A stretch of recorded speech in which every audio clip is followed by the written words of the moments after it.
Utia treats their master like an absolute ruler, similar to legends from other worlds. She carves a magical symbol into the ground, and as they fly away dramatically, she declares that everything will proceed according to his will. A massive wave of mana explodes, leaving behind a crescent moon shape. Utia declares that they are the blue moon, destined to become his blade. 2 years have passed since our main character and Utia began exchanging letters. During this time, Evan works tirelessly to track down the remaining sins. Completely exhausted, Evan collapses onto the grass where our main character's magic restores his strength. Evan then delivers the good news. They finally locate the fifth child and send them safely to the orphanage. The news deeply affects our main character. Even though his face shows no emotion, he explains that over the past 2 years, he has successfully rescued the final three children. This means all five sins are now saved. To reward Evan for his hard work, our main character treats him to cakes and sweets. He also mentions that finding the sin of greed, the third child, proves especially difficult. Using his knowledge from the game, he pushes Evan to work extra hours, but everything works out in the end. He praises Evan sincerely for a job well done. With the mission complete, he finally feels like he can rest. Evan asks if this means their orphanage duties are finished, and our main character confirms it. Evan sighs in relief, but then asks why his master does not seem happier. Our main character insists that he is happy. Evan points out that he does not look happy at all. Our main character argues that he is smiling right now. The scene zooms in on his mouth, only to reveal that he is not smiling in the slightest. You cannot even call it a smirk. Evan, already used to this, simply accepts it and moves on. As they continue talking, our main character reflects on how smoothly everything turns out. He never expected things to go this well. In Psychedelia, the bosses become the five great sins because of their horrific pasts. Even though he intervenes before they turn into sins, the chance of saving all of them before they experience that suffering is extremely low. He also fears arriving too late when they are already too broken to save. He asks Evan how things are going at the orphanage. Evan hands him a letter that states everything is running smoothly, just like always. The children who once looked like broken dolls now appear much brighter. Our main character points out that if that is true, they should not need to hire a separate caretaker. Still, he never expected Utia to manage the orphanage so well. He wonders if her past plays a role in this. In the game, she feels a strong attachment to the orphanage. This makes him comment that Utia is kind in her own way, but Evan quickly reminds him to focus and read the letter for any important updates. In the letter, Utia explains how the children are doing. She says they are growing well and that he does not need to worry, especially about Dees, who is a special case. She assures him that all the children are improving. This brings a rare and gentle smile to our main character's face. He says he is simply happy that they are growing up safely.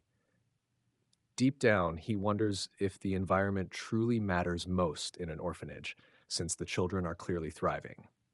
Evan then asks the question he has been holding back. When does he plan to meet the children? He often says that the time will come, but privately, our main character admits that he has no plans to meet them anytime soon. He thinks it would be nice to be closer to them, but their personalities are not ones he feels comfortable dealing with yet. Considering how cruel they become in the game, his hesitation makes sense. Their transformation into the sins is especially brutal. Even though he saves them before those events happen, the fear still lingers. After thinking it over, he tells Evan that he might meet the children in about 5 years. Our main character realizes that what he really needs is the ability to protect himself in this grim, dark fantasy world, and magic is the answer. As he practices, he feels lucky that the body he's in has some magical talent. Then Evan asks if he's heard of the Blue Moon organization. Our MC admits he hasn't, and Evan explains that Blue Moon is a group that has recently started hunting down criminal organizations. The MC thinks it's a good thing if they're cleaning up the trash, but he wonders why he's never heard of them in the game. He's sure they won't last long. Evan teasingly points out that the MC should be scared because Blue Moon targets nobles, sending a chill down his spine. The MC jokes that Evan should sleep near his room from now on, just in case. Meanwhile, back at the orphanage, Utia holds the Blue Moon weekly report meeting. Solrang, the sin of pride, reports that she dealt with the slave traders by chopping off their heads. She says they couldn't even figure out who she was, despite giving them a chance to guess the color of her eyes. Rena, the sin of greed, reports that she melted down all the corpses, leaving no evidence. Raiden, the sin of misophobia, shares that he took care of the illegal human testing grounds in the south and eliminated troublemakers. Utia praises them for a job well done, emphasizing that everything they do is for the Great Moon, which just so happens to be our MC. Suddenly, Dace reports a problem. He tells Utia that Leo, the eldest son of the Palacio Count family, is targeting the MC. Utia can't let this go, so she unleashes a murderous aura, causing the others to cower. The letter reveals that Leo plans to poison the MC after killing their father, which sends Utia into a rage. 2 years later, Count Palid, the MC's father, has passed away, and his funeral is held immediately. The official cause of death is heart failure, but it's clear he died from an overdose.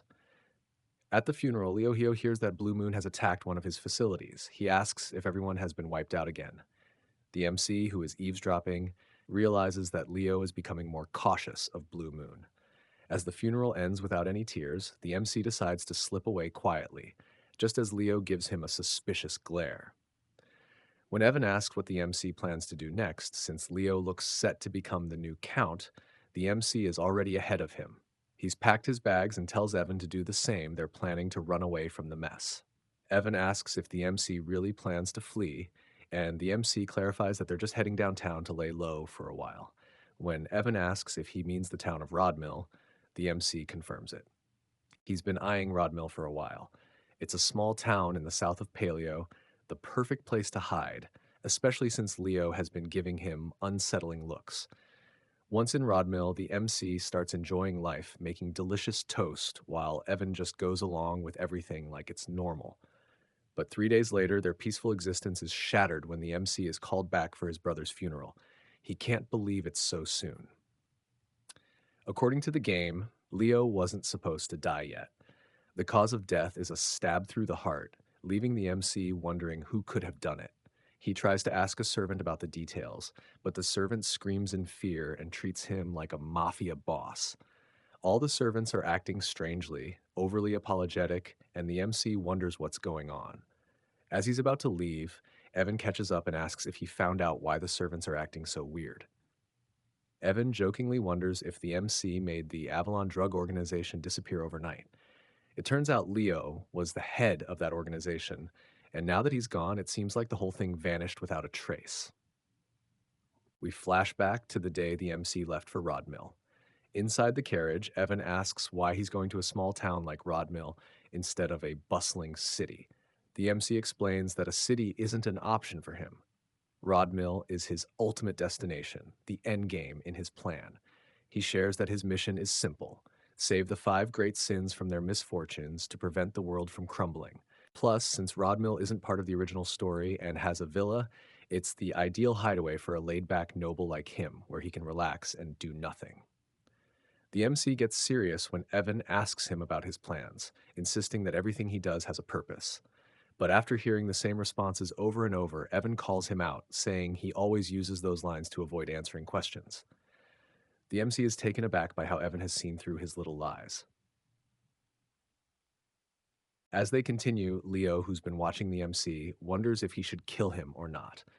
Leo had planned to poison the MC, but now that the MC is leaving for the border, he feels there's no need. Yet for some reason, he still wants to eliminate him.